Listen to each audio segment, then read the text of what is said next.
My name is Father Romanus Cessario. I teach moral theology at St. John's Seminary in Brighton, Massachusetts. It is from the newly refurbished buildings of St. John's Seminary that this course, entitled The Elements of Moral Theology, is being videotaped for the International Catholic University. We are about to begin the third of 6 hour-long lectures, this one devoted to the theme of natural law in Catholic moral theology. In the first hour of instruction, after having introduced the program for the 6 lectures, I explained what was specific about Catholic moral theology, especially its location within the Sacra Doctrina, that is to say, the saving instruction that God communicates to His Church in Christ. Like doctrines about God, Christ, Church, and the sacraments, God also reveals to us truths, doctrines, if you will, about human comportment and behavior. The Church teaches, as the traditional phrase puts it, both about faith and morals. And in the case of morals, it falls then to the moral theologian within the Church to explicate what the Church teaches about the happy life, about the good of the human person, about the Christian way of life. Moral theology, then, is different from moral philosophy.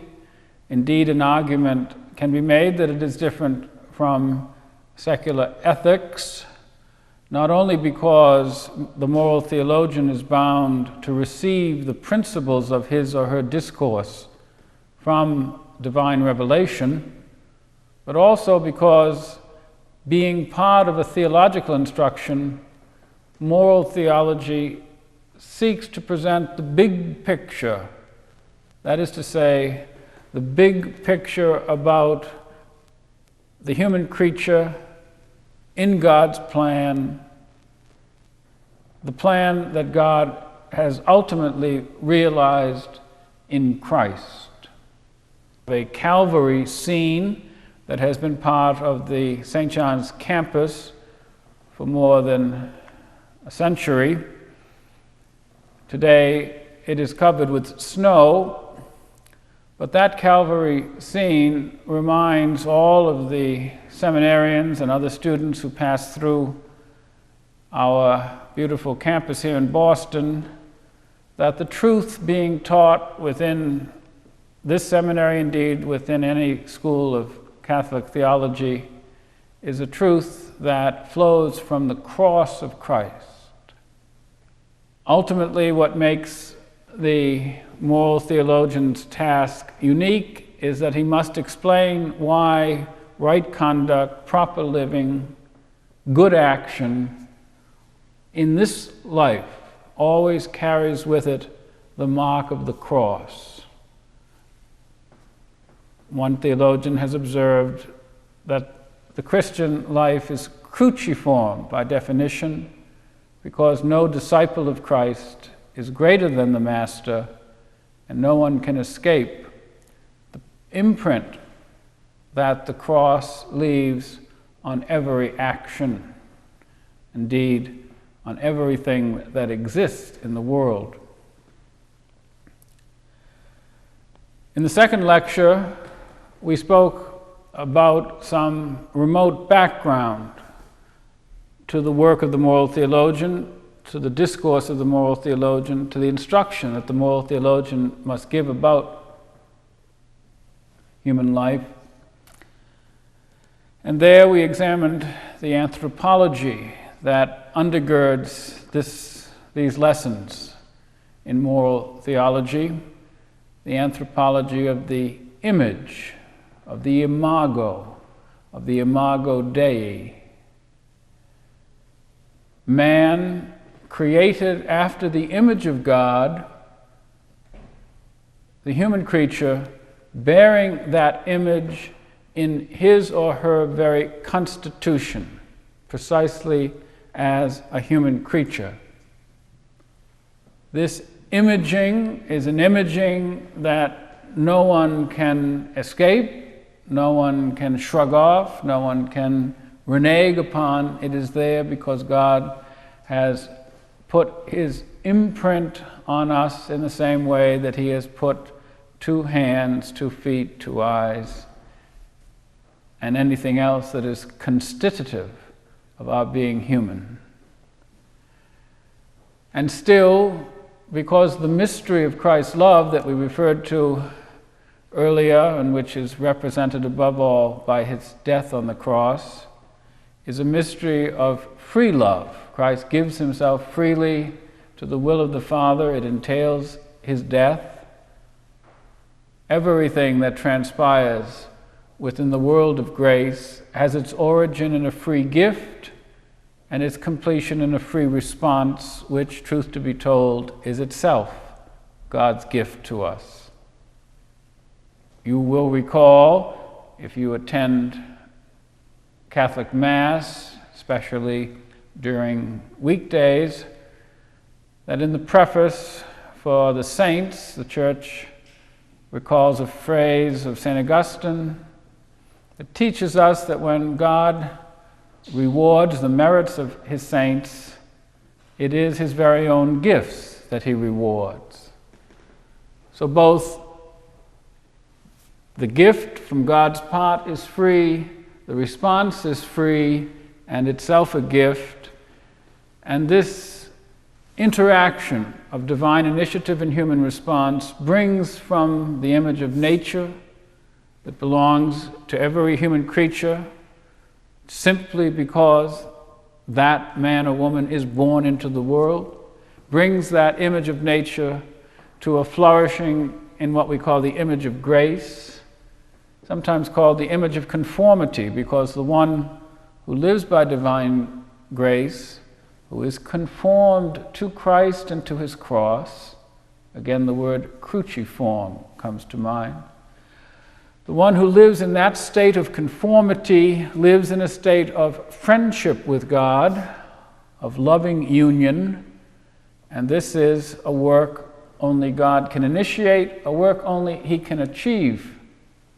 It is a work of which we are the thankful and happy beneficiaries. And it is a work indispensable for moral theological discourse, because when we act rightly, when we do the right thing, when we love in the way in which we should, those actions, from beginning to end, inside and out, flow from the transformative work of divine grace active in our lives. Some of you have had a chance to examine the Catechism of the Catholic Church. It is very significant that the instruction on the moral life in Christ, comes in part 3, not part 1, as if to suggest, first of all, you must act like a Christian, and then maybe you can believe what Christians believe. Not part 2, which says, well, now once you have been told what to believe, next we'll tell you how to act. No, it comes in part 3, because between the discussion or the presentation of the Creed and the Articles of Faith come the very important instructions about the sacraments of the Church, about divine worship, about how it is that we enter into the mystery of the Church's communion sacramentally, and so are enabled by that communion, in a word, to love. And that is why when we spoke about the Imago Dei in Lecture 2 of this series, I recalled a scene present in St. John's Chapel a scene that depicts the church at Pentecost and closed with remarks about our Blessed Lady, Mary, the Virgin Mother of God, in whose being and life everything that the moral theologian wants to instruct about has already been achieved in its perfection, which is why now, body and soul in heaven, she reigns as Queen of angels and saints. In this third lecture, however, it is time to take another step back in a certain sense and to recognize that the anthropology of the imago commits us to a particular conception of the Christian life that has been described aptly, I believe, as man set between God and God. That phrase summarizes much of what we have discussed in the second lecture of this series, namely that because we come forth from God in His image and are set upon returning to God to enjoy His very own happiness. The theologians like to use the word beatitude to make it clear that the happiness God promises is a happiness of a kind only He can supply. Only He can supply it, for truth to tell, God's happiness is His very self.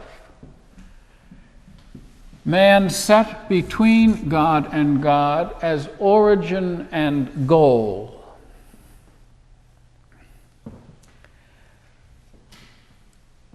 As important as it is to understand the origin, if you will, the theological origins of the human creature, to understand that the significance of the biblical revelation that God created us after His very own image, ad imaginem Dei.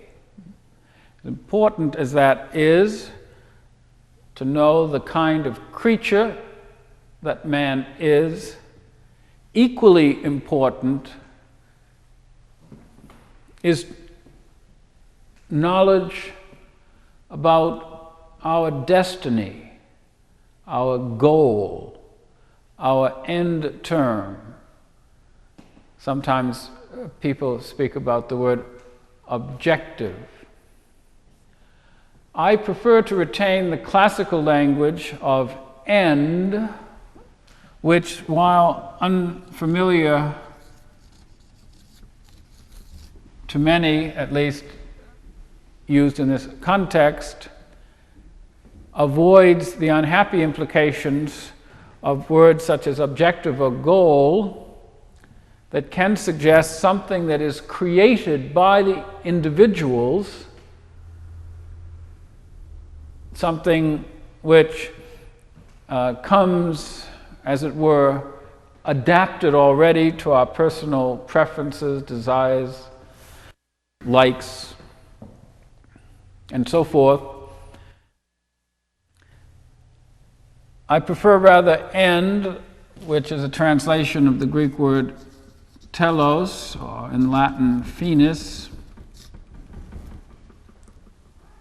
so as to communicate that our end is given in the same way that our origin is given.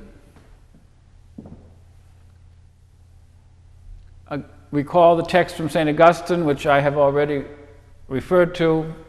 Some people say it's the text best known of all Christian texts outside of the canonical scriptures. You have made us for yourself, O Lord, and our hearts are restless until they rest in Thee. The end, the telos, the finis, is Thee. Thee. It is the Lord. It is the Trinity of persons, Father, Son, and Holy Spirit, in whose blessed life we are called to share by way of communion. Some of you will remember at the very beginning of this lecture, I had recalled the Code of Episcopal motto of Cardinal Richard Cushing, who was a former Archbishop here in Boston and well-known churchman in the country in the mid-20th century. His motto, ut cognoscant te, that they may know thee, Father. The end, then, is revealed to us. The moral theologian knows that the end is beatific communion or friendship with the Blessed Trinity, and yet it is a communion or a friendship which requires that we be instructed not only about it, but in how to attain it, that they may know thee, ut cognoscant te.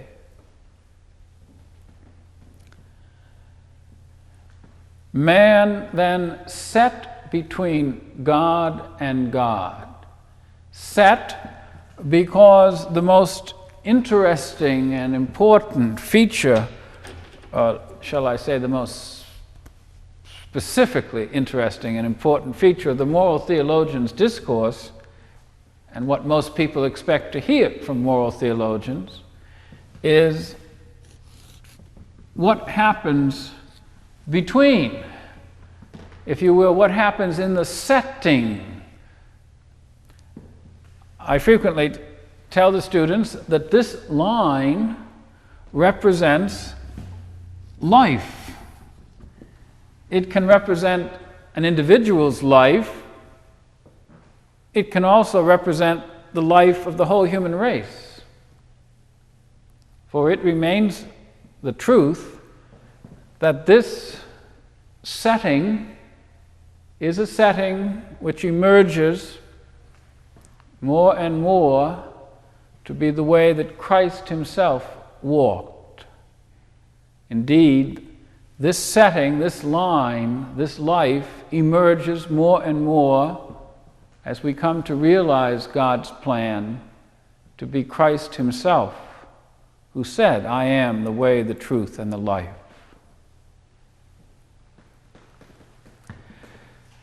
Now, this may seem an odd way to introduce a lecture on natural law, and yet, from my point of view, the theologian has no alternative but to locate natural law within the context of man set between God and God. The reason, or my justification for this conviction, is to be found in the work of St. Thomas Aquinas, especially his Summa Theologiae, especially in the second part of that tripartite work, and what is called in the tradition the first part of the second part. There, in a general treatise of the place that law holds in Catholic moral theology, Aquinas discusses, briefly it should be observed, natural law. And he gives it a definition which experts in medieval theology trace back to the work of St. Augustine. They are in dispute or discussion about the exact way in which Aquinas adapted Augustine's instinct here. That's a matter for specialists. In any event, Aquinas was satisfied to define natural law as a certain participation of the rational creature in eternal law.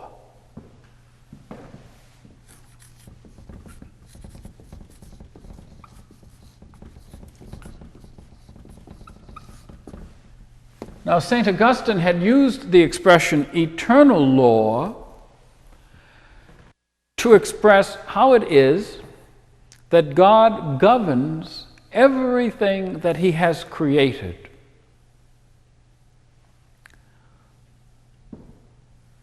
when Aquinas defines natural law as a certain participation of the rational creature in the eternal law, he is telling us that in the human creature, made after the image of God, there exists a law or a pattern which represents God's eternal plan or design for creation and specifically for human creation, including human action.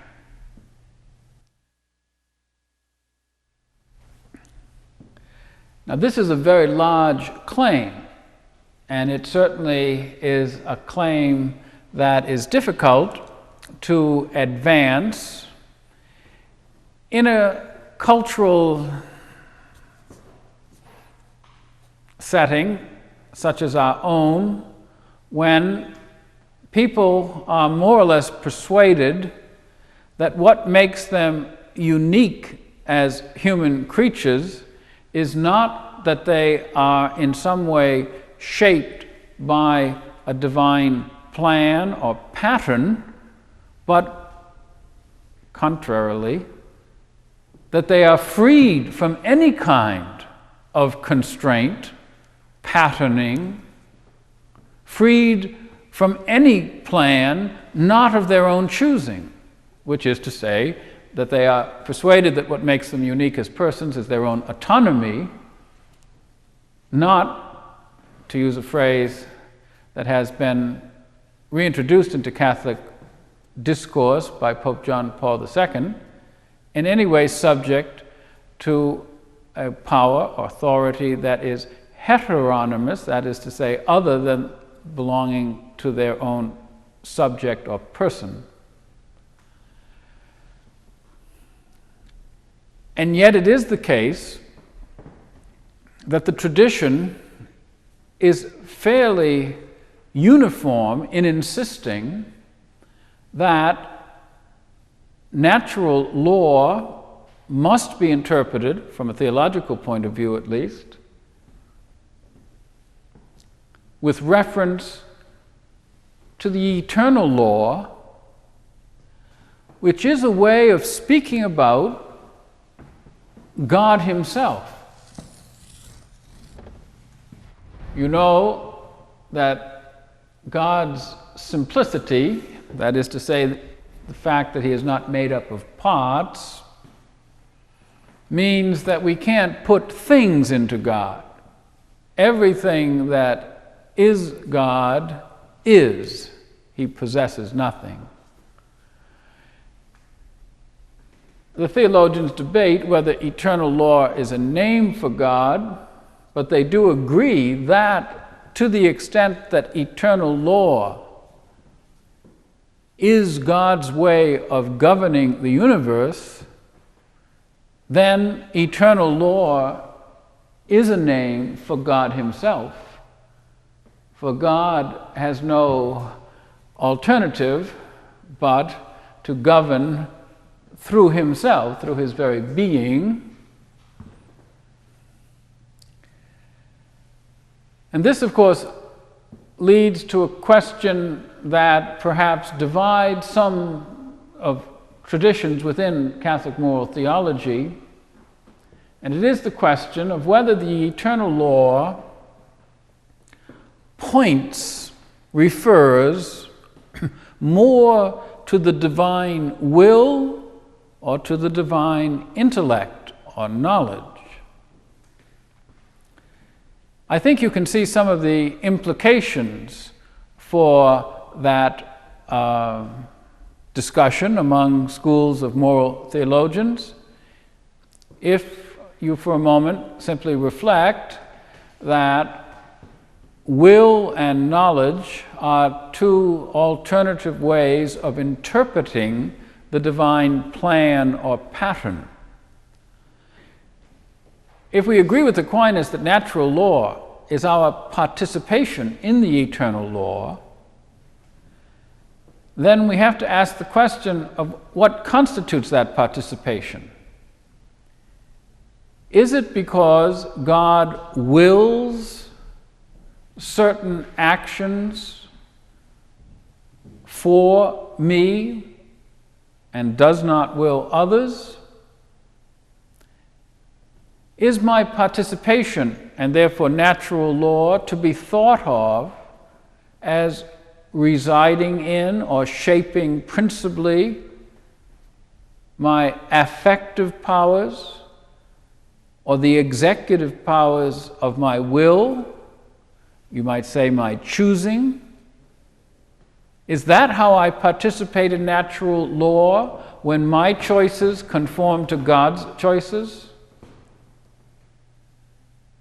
Well, you can see why some theologians would want to develop that line, because law, after all, has to do with regulation and regulation of activity, and so surely the eternal law must be the supreme regulation of all activity. And when we look at the human creature and ask, how is it that man's activity is regulated, we come away with the self-evident truth that we are masters of our own activity because of our capacity to direct our actions, and that capacity is one associated with our will, if you will, our free choice, our capacity to make choices.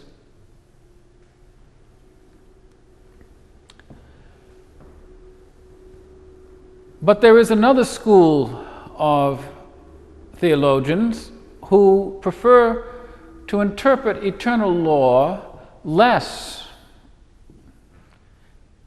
as a function, if you will, or less in terms of or in light of the divine will, and more in terms of God's knowledge, of His divine knowledge. These theologians, rather than relying upon the will and its executive powers as a way of introducing divine regulation into human affairs,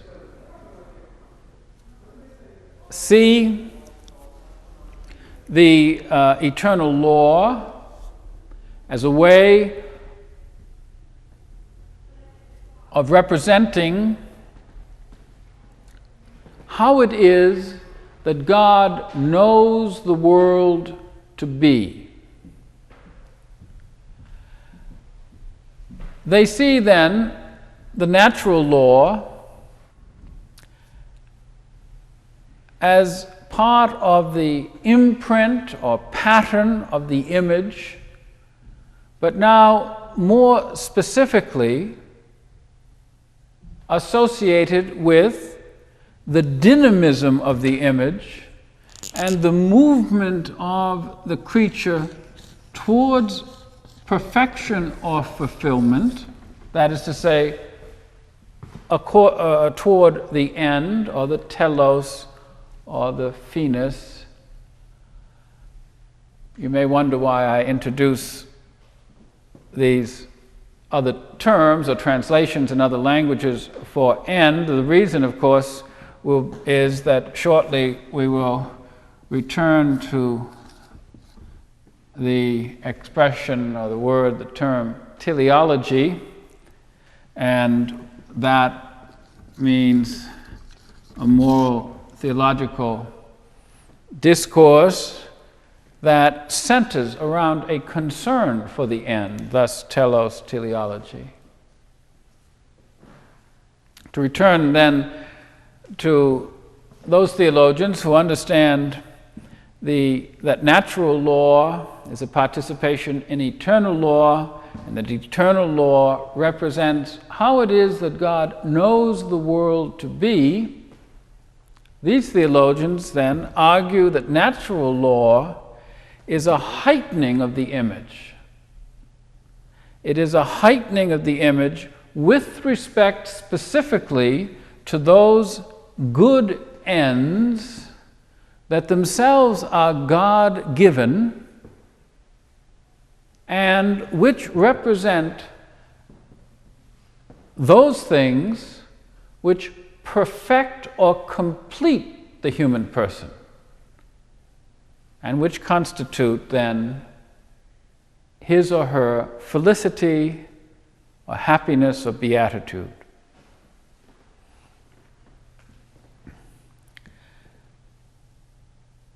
When Aquinas addresses natural law, and one of the things that he discovered, in my judgment, was very useful about the concept, he immediately points to what he calls the very first and most basic features of the natural law. Life, coupling of male and female, human sexuality, if you will, and truthful exchange among rational creatures.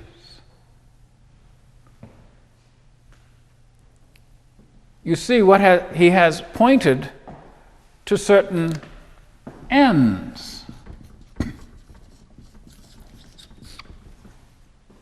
Ends indispensable for the perfection, completion, if you will, the flourishing of every man.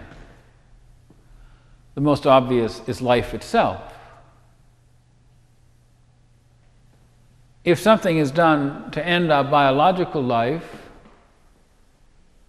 someone slits our throat or snips the aorta or whatever, then the question of flourishing, perfection, and completion for that individual is ended.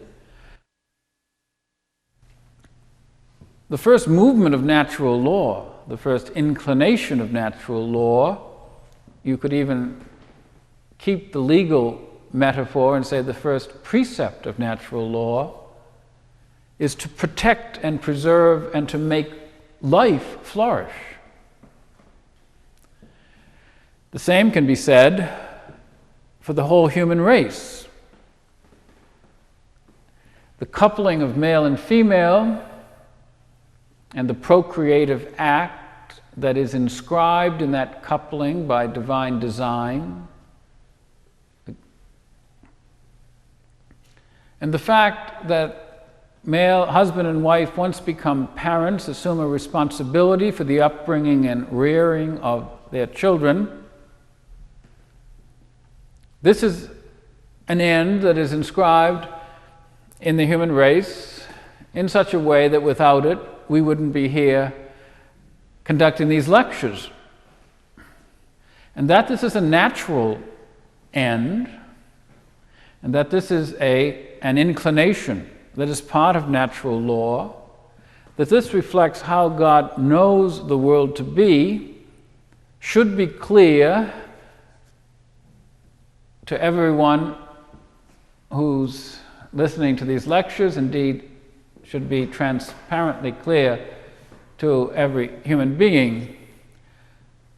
I sometimes tell the seminarians, if God had made human sexuality, the coupling of male and female, coitus, as difficult to accomplish as calculus, the human race, of course, would have expired long ago.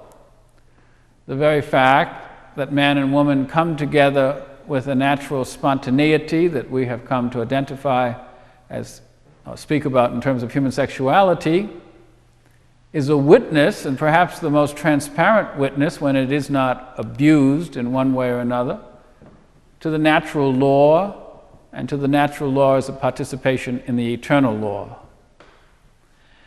Let me stop here and return to my translation or definition, if you will, of eternal law, so you see how God knows the world to be. It makes sense, doesn't it? What are we talking about in these very basic examples of moral theology that deal with life and with human sexuality? Are we talking about options or choices? Are we talking about high-minded goals or objectives? Or are we rather talking about something that is so plainly evident that to deny, gainsay, to take a favorite expression of Professor Ralph McInerney, that to gainsay these or deny these principles of natural law would be to commit philosophical suicide, certainly to commit theological heresy, but there's something deeper, isn't it? Is there not? It would be to commit a kind of self-destructive act, either individually or corporately for the whole species. And what is true about life, human life, our biological life? The breathing, the blood, the rhythms, the blood pressure, the cholesterol level, the functions of the pancreas, all of that. What is true about human life, what is true about the dynamics of sexual congress between male and female, the complementarity of the sexes, because recall the divine plan is that action, the coupling of male and female, is fruitful, be fruitful as part of the divine plan and design.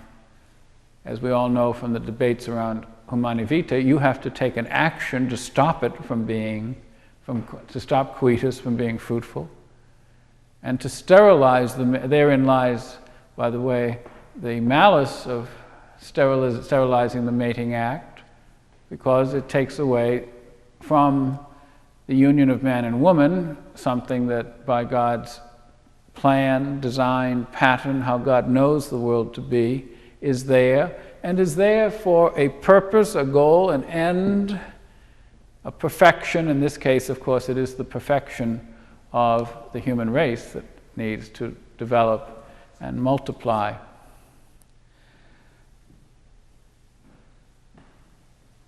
To speak about a living organism, or what I should say the human creature shares with a living organism, to speak about human reproduction, human procreation, which the human creature shares with animals who do reproduce and whom there is no procreation. To speak is to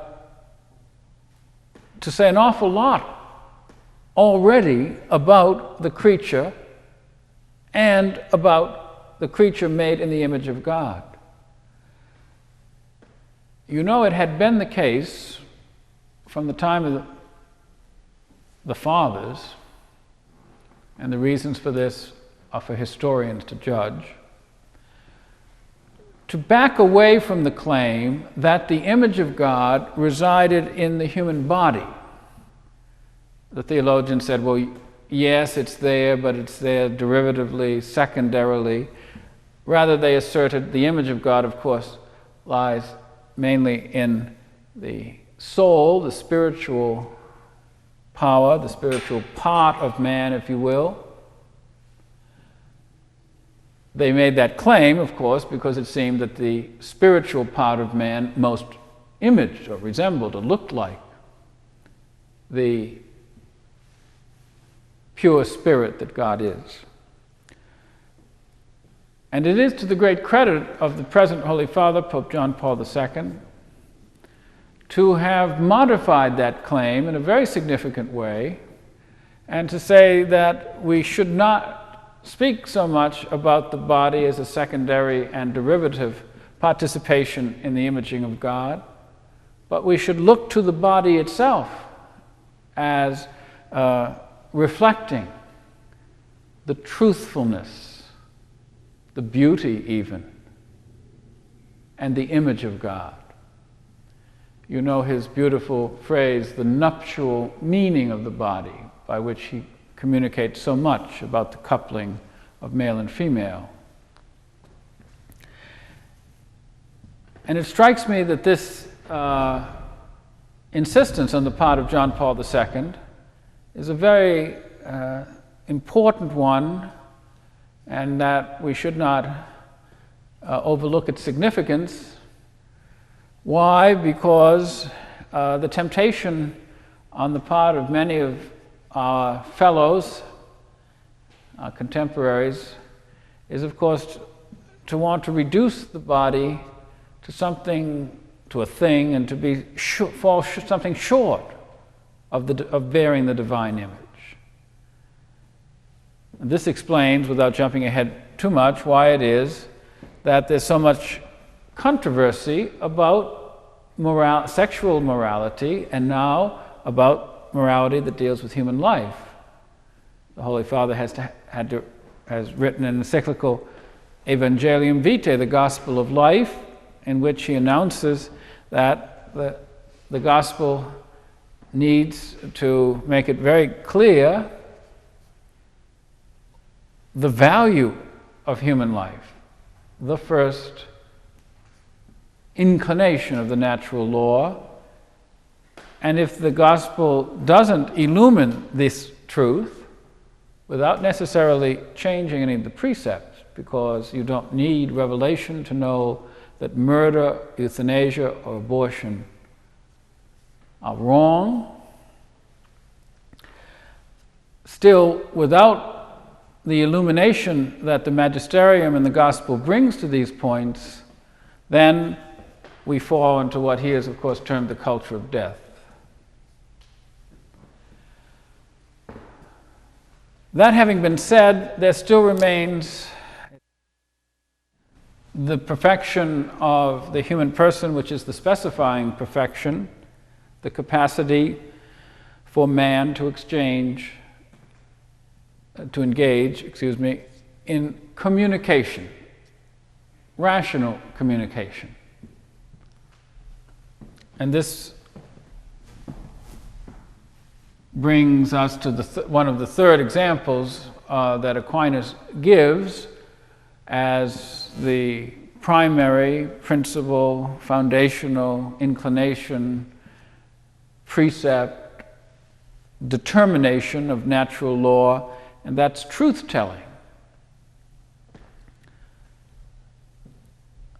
I remember an old French Dominican who began a conference once by reminding us of something that seems very obvious, and yet that many of us had forgotten, I suspect, along the way, that the greatest harm that can befall the rational creature is error.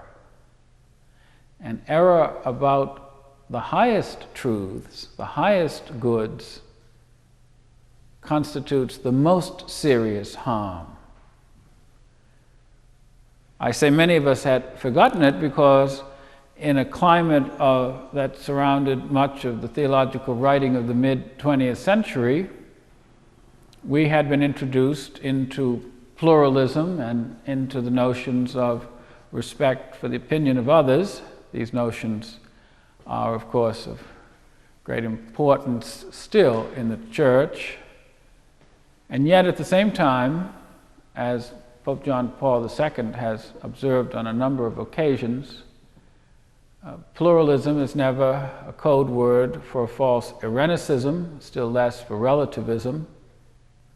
And it is still the case that just as the aorta needs to be integral in order to do the job it needs to do for the circulatory system, and just as human intercourse has to be carried out in the way in which God ordained it for it to be unitive and fruitful, so also the human creature needs truth.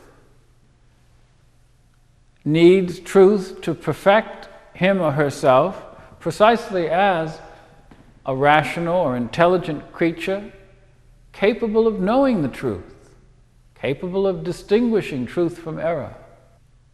Think about the relationship of truth and friendship. Perhaps you've had the experience of meeting someone who, on first encounter, first exchange, seems pleasant enough, and someone with whom you could perhaps have exchanges that would lead to friendship.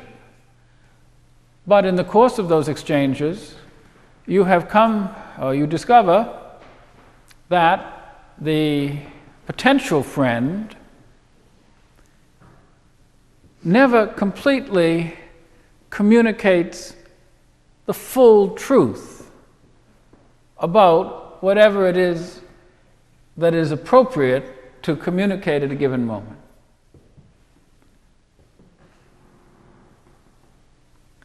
He hides, dissimulates,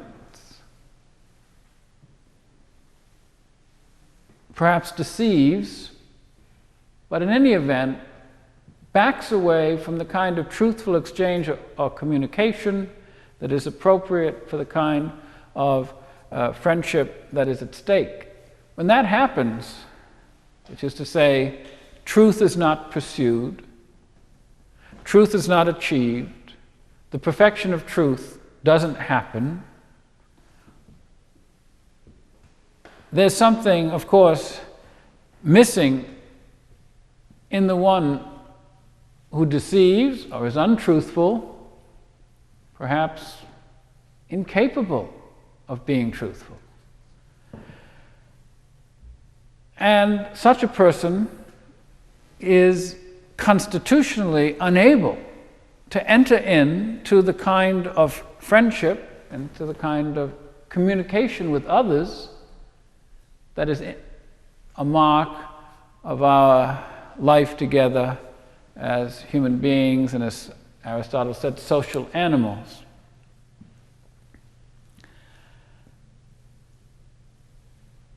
I think you see now why I like to translate, or perhaps see better, I hope, eternal law is how God knows the world to be and not how God wills the world to be, how God knows the world to be and not how God wills me to act.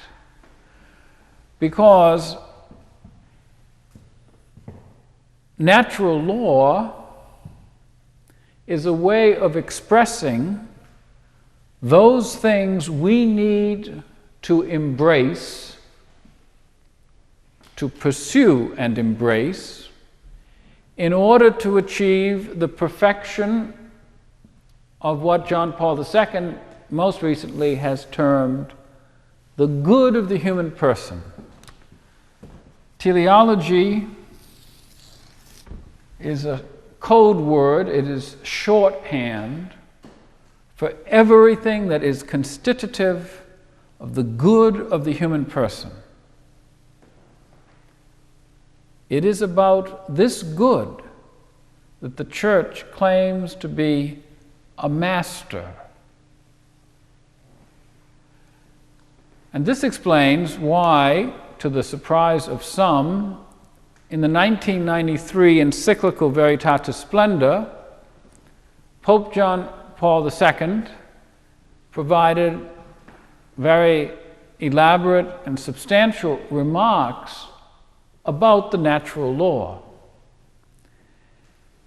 I say it came to the surprises of some because many had thought that natural law thinking formed part of the Church's patrimony or legacy, but a former part of it, and that some new model had been introduced in the wake of the Second Vatican Council that no longer made it necessary to talk about natural law. A key factor, it goes without saying, in that movement was the reaction to the encyclical letter Humanae Vitae.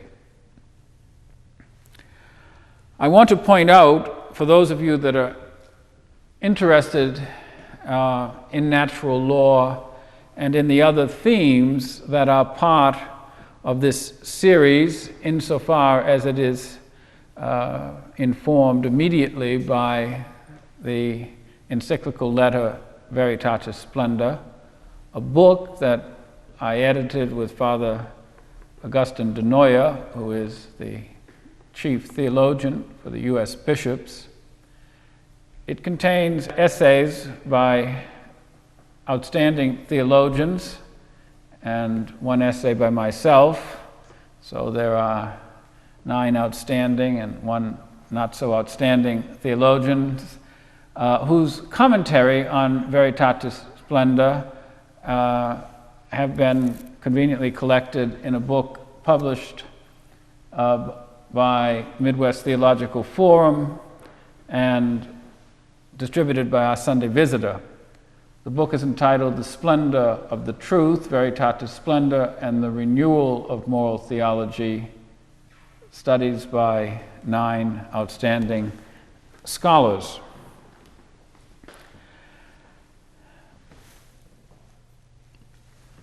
To return to our discussion of natural law, you may have heard me in the course of talking about teleology and the ends that perfect or complete the human creature, refer variously to natural law inclinations or precepts. I do that because it is a matter of honest dispute among theologians of goodwill whether to interpret the natural laws working within the human person as something that flows from the whole being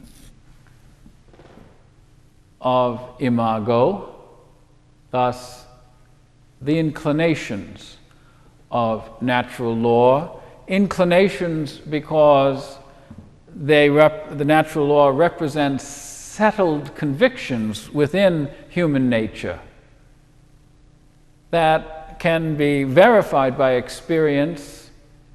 And I have, in the course of talking about human life, human sexuality, and truth-telling, tried to give some examples of how those settled convictions would work themselves out. Other theologians, drawing on texts that are found in Aquinas, prefer to think about the natural law as appearing principally within the spiritual powers of the imago, in particular our capacity for practical reasoning, and to say that natural law is a way of figuring out the truth about life by reference to certain principles which themselves cannot be denied if one wants to achieve a state of integral human perfection. My own view is that both of these views by major theologians are compatible. They can be interpreted in a way that is complementary. Whichever model you want to use, that is to say, whether you see natural law as emerging principally within human reason, or natural law as emerging out of the composite of the human being, settled convictions of human nature, all theologians agree that it establishes a dynamism within the human creature that moves him along, moves man along. Remember, we're talking here about nature. Moves man along towards an end, towards a kind of life that is, in a word, for the moral theologian, a godly life. Because life lived according to the natural law embodies how God knows the world to be, that is to say, it is a participation in the eternal law, we have confidence that to the extent that we allow ourselves to be directed or guided by the eternal law, we are being guided by God's very own wisdom. We know from the scriptures that wisdom is first of all manifested in the cross of Christ. Folly to those who do not accept it, stumbling block to those unable to see the value of suffering.